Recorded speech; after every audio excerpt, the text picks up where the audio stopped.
Hi everyone, જય શ્રી કૃષ્ણ, જય માતાજી. હું છું તમારું મમતા પટેલ. તમારે આપણા યુટ્યુબ ચેનલમાં તમારું બધાનું વેલકમ છે.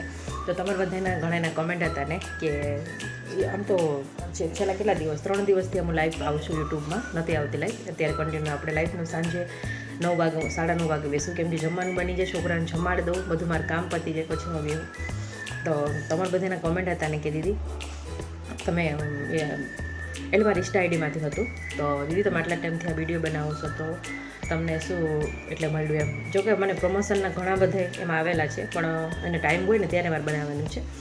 તો વચ્ચે તો આવતા હશે, મને ઘણાના મેસેજ હતા, પણ ત્યારે હું મેસેજ ઇન્સ્ટાગ્રામમાં નથી જોતી, બાકી યુટ્યુબમાં હું જોઈ લઉં બધાના. ઇન્સ્ટા આઈડીમાં મેં જોયા નથી એટલે મને ખ્યાલ નથી. એટલે મેં આમ તો ઘણા મારે જે ટાઈમ હોય એ લોકોને, માનો કે આ મહિનામાં આટલા તારીખ સુધીમાં બનાવવાનું છે, તો આપણે હું જોતી નહીં એટલે મને ખ્યાલ નથી કે મેં મેસેજ આવે છે કે શું. પછી મને ખબર પડી કે હા પ્રમોશન માટે મને ઘણા બધાના ડીએમ હતા, પણ મેં કરેલું નથી, જોયું નથી. બાકી 1-2 જે છે એ તો હજી વાર છે, એટલે ટાઈમ આવશે ત્યારે આપણે કરશું. બાકી તમારા બધાના ખૂબ ખૂબ સપોર્ટ છે મને, તો એના માટે પણ થેન્ક યુ સો મચ આવી રીતના સપોર્ટ કરવા માટે થઈને. બાકી મારી જે આઈડી હતી ને પહેલાં 1.5 વર્ષથી મેં યુટ્યુબમાં કામ કરેલું હતું, એટલે એ આઈડી તો મારી કોઈક હેક કરેલી, એટલે એ આઈડી મને મળતી નથી. મેં ઘણી રિક્વેસ્ટ કરી પણ ના મળ્યું. પણ અહીંયા જ્યારે આપણે ના હોય ને ત્યારે ના મળે, બાકી ભગવાનની ઈચ્છા હશે ને ત્યારે જરૂરથી મને મળશે. બાકી આઈ હોપ કે આમ જોવા જાઉં ને તો મને મારી ફેસબુકમાં તો મારા સગાવાળા હોય ને, એમ કે બસ સગાવાળા ઘણાય મને મારી યુટ્યુબ આઈડીમાં મને ફોલો કરે. હા, વિડીયો જોવું જરૂરી હોય કે શું કરે છે, આજે શું મૂક્યું છે, આજે શું ખાધું, આજે શું પીધું, આજે ક્યાં ગયા છે, એ મારી આઈડી જોવાની બધાને બહુ જરૂરી હોય. પણ મને ક્યારે લાઈક પણ નથી કરતા, સપોર્ટ નથી કરતા. પણ હું એવી નથી કરતી, કેમ કે એ બધાને આઈડી હોય છે જે મને ફોલો કરતા હોય, મને ક્યુટ કમેન્ટ કરતા હોય, બધાને હું જરૂરથી એને પણ કમેન્ટ કરું. કેમ કે ભાઈ આપણે એક સોશિયલ મીડિયામાં કામ કરતા હોય ને કેટલી મહેનતથી એક વિડીયો બનતા હોય છે એ સામેવાળાને આપણે સમજી શકીએ. બાકી બીજા જોવાવાળા તો જોઈને વયા જાય કે એમ કે આખો દિવસ વિડીયો બનાવતી છે. આખો દિવસ વિડીયો બનાવવા માટે તમે 1-2 વિડીયો તો બનાવીને તમે જુઓ કે તમને કેવું લાગે છે. રેડી થવું, એના માટે ટાઈમ કાઢવું, એના માટે થઈને એટલી મહેનત કરવી. એક વિડીયો એવું નથી કે એક રીલમાં એક વિડીયો બની જતો હોય છે, એમાં રિપીટ કરવું પડે 1 વાર 2 વાર 3 વાર 5 વાર 10 વાર પણ કરવું પડે, ત્યારે એક વિડીયો બનતું હોય છે.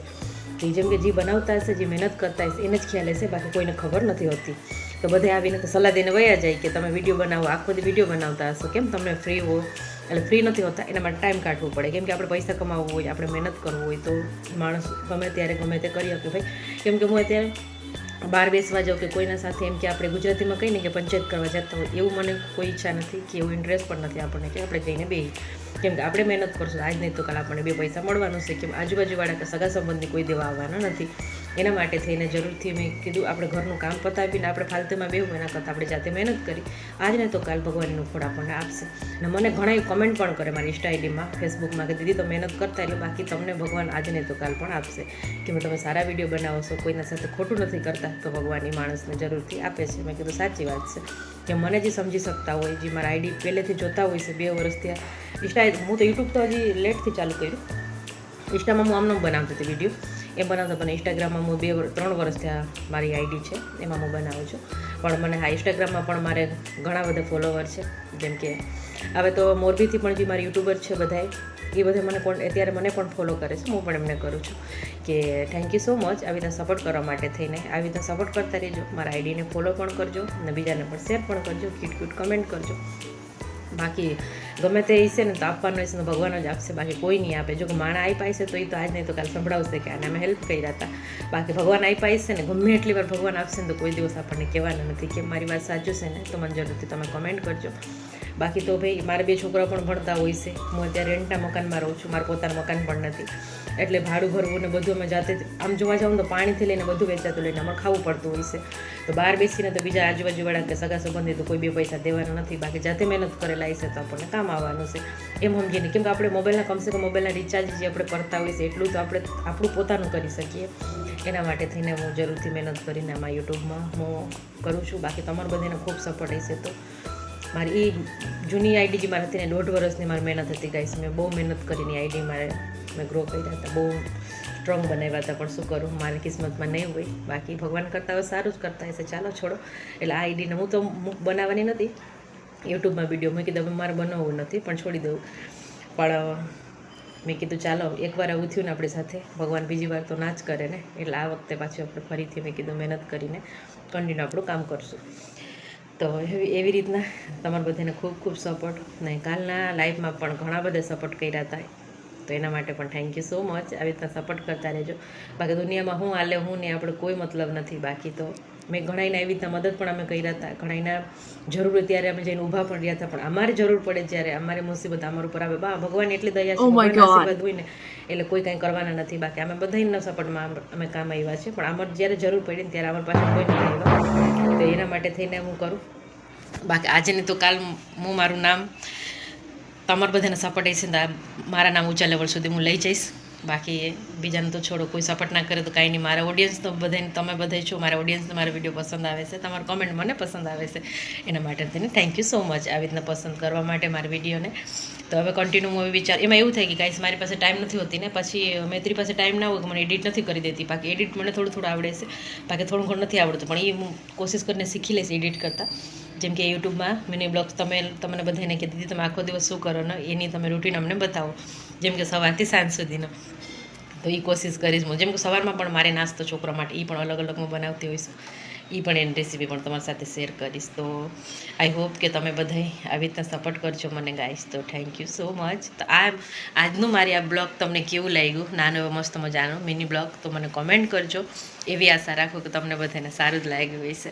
તો કાંઈ વાંધો નહીં, ચાલો મળીએ નેક્સ્ટ એવરીવન. તો જોઈ શકશો તમે શાકભાગ મેં સુધારી લીધા છે. તો ચાલો આપણે આજની રેસીપી તમારી સાથે શેર કરું. જોઈ શકશો મસ્ત મજાનો સંભારો મારો બની ગયો છે. ફિલહાલ શાક માટે થઈને ડુંગળીનો પેસ્ટ લઈ લીધો છે, ટમેટા મસ્ત પાલક. તો ચાલો આજ પાલકની રેસીપી તમને શેર કરું.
તો તમે જોઈ શકશો જમવા બેસી ગઈ છું, પણ અમારો વરસાદ છે એટલે લાઇટ નથી આજે, એટલે રોટલી લઈ લીધી મસ્ત મજાનું સંભારો, પાલકનું શાક જે રેસીપી તમને મેં બતાવી.